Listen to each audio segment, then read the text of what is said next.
tu hi kan hung phan than sang mi vial te cha thong tha lak song sung loi bi kan cha ji su chuak chang chia sẻ chia mi kan non na thu no bi thian der oka ba thian fa pa shim kan sual tlang na ding kan sa hung chuak chang hallelujah amen dei nak leng sang se mi phun vial te ni amin chu thang cha se kan sa nia big ni mun choro le na ko nga ki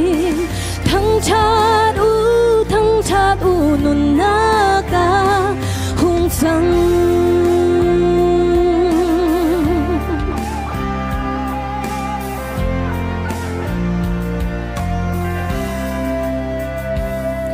boy big sun par nak bek ding in kan ngai sung loi big puti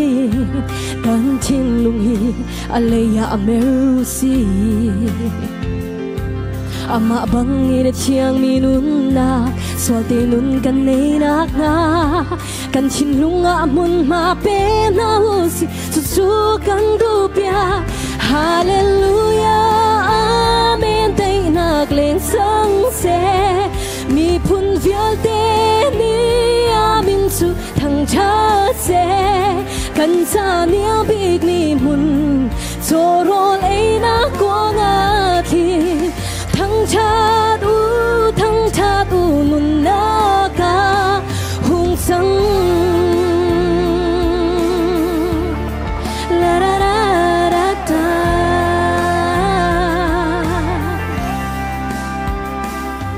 Jesus sung par nak bek ding in kan ngai sung loi big puti kan chin lung hi aleya amerusi ama bangi na chiang mi nun na swal te nun kan nei nak nga kan chin lunga mun ma pe na usi su chu kan du pia hallelujah amen dei nak leng sang se mi phun vial te ni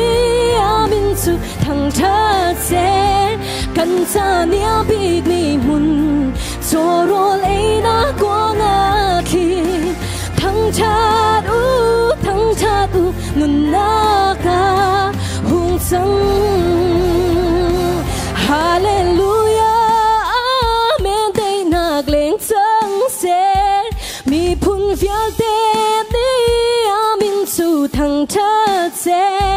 kan sa nia big mi mun choro le na ko nga thi thang chat u nun na ka hung sang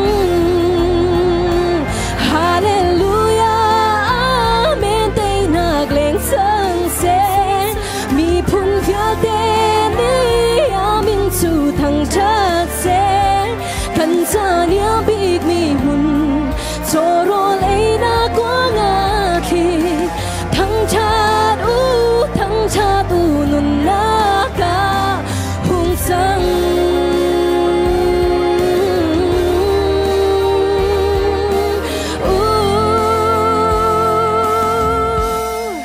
bồi bên thiang thăng chân cầu xé